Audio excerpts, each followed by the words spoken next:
আমরা যত জিতব তত আমাদের নরম হতে হবে। মনে রাখবেন, এখানে আমি বিত্তবান চাই না, আমি বিবেকবান চাই। ২১-এর মঞ্চ থেকে জনপ্রতিনিধিদের উদ্দেশ্যে কড়া হুঁশিয়ারি মমতা বন্দ্যোপাধ্যায়, যত জিতবেন তত নমনীয় হতে হবে, এমনটাই বক্তব্য মমতা বন্দ্যোপাধ্যায়ের। দলে বিত্তবান নয়, বিবেকবান কর্মী চান, মন্তব্য মমতা বন্দ্যোপাধ্যায়। শুনুন কি বলেছেন।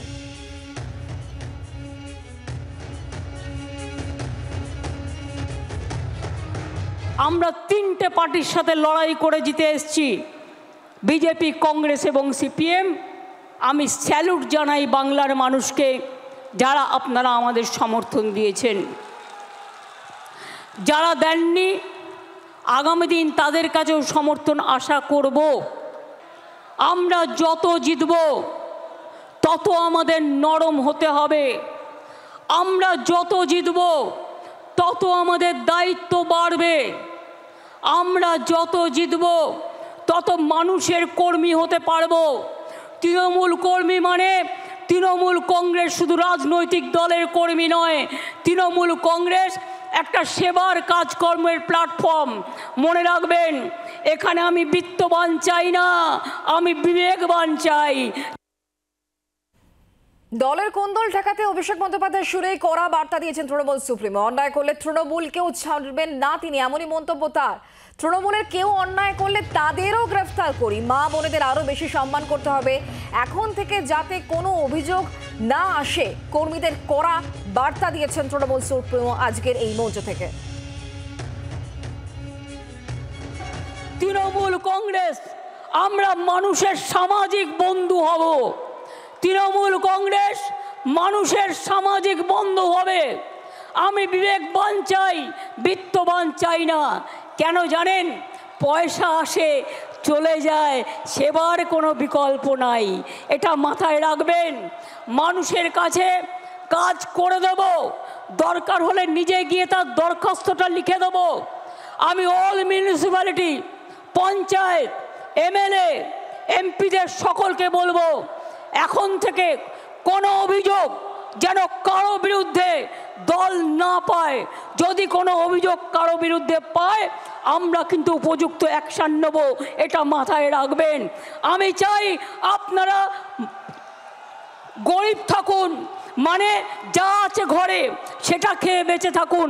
আমার লোভ করবার দরকার নই, আমরা লোভী হতে চাই না, আমরা মানুষের বন্ধু হতে চাই। যতদিন আপনারা এই কাজটা করে যেতে পারবেন, ততদিন মনে রাখবেন আপনাদের কেউ সরাতে পারবে না, আপনাদের কেউ হাঁটাতে পারবে না।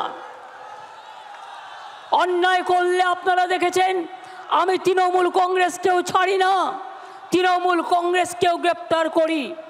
অন্যায় করবেন না, অন্যায় সহ্যও করবেন না। এবং পরিষ্কার বলছি, মা বোনেদের সম্মান দেবেন। আরও বেশি করে সংখ্যালঘু, schedule caste, schedule tribe, OBC এবং আমাদের হিন্দু, মুসলিম, শিখ, ইসাই সবাইকে সাথে নিয়ে একসাথে বাঁচতে হবে। আমরা বিষয় নিয়ে কথা বলবো। শ্রেয়সী গঙ্গোপাধ্যায় এই মুহূর্তে আমাদের সঙ্গে রয়েছেন, আমাদের প্রতিনিধি। শ্রেয়সী, একটু জানার চেষ্টা করবো মমতা বন্দ্যোপাধ্যায়ের এই যে মন্তব্য, ২১-এর মঞ্চ থেকে দাঁড়িয়ে তিনি একদিকে কোন্দলের প্রতি কড়া বার্তা দিচ্ছেন, তিনি বলছেন যে এই দল বিত্তবানদের দল নয়, বিবেকবানদের তিনি পাশে চাইছেন, এবং যে কোনো রকম অভিযোগ এলে পরে তার বিরুদ্ধে ব্যবস্থা, দল না দেখে ব্যবস্থা নেওয়ার কথা তিনি বলছেন। সেক্ষেত্রে তৃণমূল কংগ্রেসের কেউ অন্যায় করলে তাতেও তার কোনো ছাড় নেই, স্পষ্ট বলছেন মমতা বন্দ্যোপাধ্যায়। ২০২৬-এর আগে মমতা বন্দ্যোপাধ্যায়ের এই বক্তব্যগুলো এই মঞ্চে দাঁড়িয়ে কতটা গুরুত্বপূর্ণ শ্রেয়সী?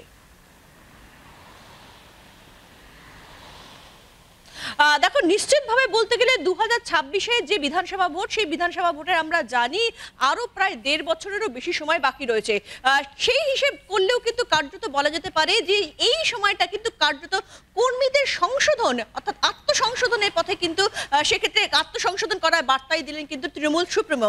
আমরা দেখেছিলাম যে লোকসভা ভোটের আগে কিন্তু লাগাতার বিরোধীদের যে আক্রমণ হয়েছে, সেই আক্রমণের কেন্দ্রবিন্দুতে থেকেছে দুর্নীতির প্রসঙ্গ। একাধিক দুর্নীতি নিয়ে সরব হয়েছে সবকটা বিরোধী রাজনৈতিক একটি দল, কিন্তু তারপরেও কিন্তু দেখা গেছে যে রাজ্যের মানুষ প্রায় 29টা সিটে, রাজ্যের মানুষ 29টি সিটে তারা তৃণমূলকে জয়ী করেছে। এমনকি বহু সিটে কিন্তু একাধিক সিটের ক্ষেত্রে তারা বিজেপির থেকে সিটটা ছিনিয়ে নিয়ে তৃণমূলের ঘরে দিয়েছে। ফলে সেই জায়গা থেকে দাঁড়িয়ে কিন্তু এবার কর্মীদের বা দলের সমর্থকদের কিংবা দলের নেতাদের কিন্তু সংশোধনের করার পথে হাঁটছেন তৃণমূল সুপ্রিমো, সেটা স্পষ্ট তার বক্তব্য থেকে, যেখানে তিনি কার্যত তিনি বলছেন যে বিত্তবান চাই না বিবেকবান চাই, এত লোভ কিসের, তিনি সেই প্রশ্ন তুলছেন। এবং কার্যত যদি কারোর বিরুদ্ধে কোনো অভিযোগ ওঠে তাহলে কিন্তু সেক্ষেত্রে দল সেক্ষেত্রে কড়া ব্যবস্থা নেবে, সেই কথাও কিন্তু তিনি বলছেন, এমনকি গ্রেফতার করার প্রসঙ্গও তিনি টানছেন। ফলে কার্যত তিনি এক্ষেত্রে কিন্তু বলা যেতে পারে যে 26-এর আগে ফের দুর্নীতি প্রসঙ্গ যেন মাথাচাড়া না দিয়ে ওঠে, অর্থাৎ ফের দুর্নীতি ইস্যুতে বিরোধীরা যাতে সরব না হয়ে উঠতে পারে, কার্যত সেই দিকেই কিন্তু কার্যত তার এই সেটা মাথায় রেখেই কিন্তু তার এই বার্তা এমনটাই মনে করা হচ্ছে, যেখানে মানুষের যে ভোট সেই ভোটে একটা বড় অংশ কিন্তু তৃণমূলের পক্ষে গেছে এই লোকসভা ভোটে, যেখানে দেখা গেছে যে 42টি আসনের মধ্যে 29টি আসনই কিন্তু তৃণমূলের দখলে। ফলে সেই জায়গা থেকে দাঁড়িয়ে কিন্তু দলের নেতা কর্মীদের প্রতি এবার কঠোর কিন্তু তৃণমূল নেত্রী, যেখানে তিনি কার্যত তাদের আত্মসংশোধনের বার্তা দিচ্ছেন এবং আরো করা হয় তিনি বলছেন যে যদি তারা এখন সংশোধিত না হয়, কারোর বিরুদ্ধে কোনো অভিযোগ এলে সেক্ষেত্রে কিন্তু দল করা ব্যবস্থা নেবে, এমনকি গ্রেফতার করার কথাও তিনি তুলছেন। বাংলার আওয়াজ, বাঙালির আবেগ, জি 24 ঘন্টা।